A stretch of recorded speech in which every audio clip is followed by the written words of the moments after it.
Objectif 2020, plus de 300 services visés. Parfait outil d'amélioration de la gouvernance, la maturité numérique s'impose aux populations. Désormais, plus de perte de temps et d'énergie dans les administrations pour établir un acte administratif. Lorsque vous avez besoin de faire une demande pour une pièce d'identité, la CNI ou pour un passeport et autres, vous devez vous rendre dans un bureau.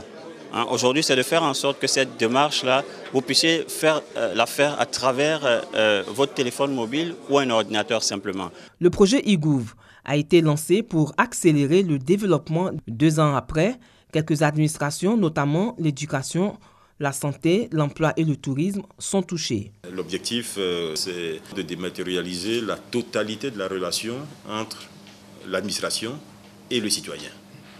Nous en sommes capables, puisque l'inventaire a été fait de tous ces services. Je crois savoir qu'il y en a à peu près 300.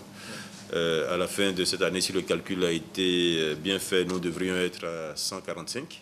Poursuivre donc la marche vers l'utilisation le moins possible du papier. Le projet avance, mais beaucoup reste à faire. La Côte d'Ivoire a fait un grand effort, mais il y a toujours des lacunes qui existent. Et une des lacunes, c'est le contenu des sites web.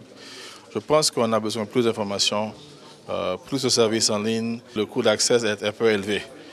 Et si ça présente une barrière pour l'accès au net, ça va aussi créer des problèmes. La finalité de tout cela, c'est que le citoyen ait accès à l'information. Si nous n'arrivons pas à y mettre des contenus qui répondent aux besoins des citoyens, nous n'aurons pas véritablement atteint nos objectifs. Les différents acteurs perçoivent le potentiel du numérique comme facteur de développement des entreprises. Les secteurs des télécommunications et informatiques sont clairement en avance. L'objectif majeur est de toucher plus de 300 entreprises d'ici 2020.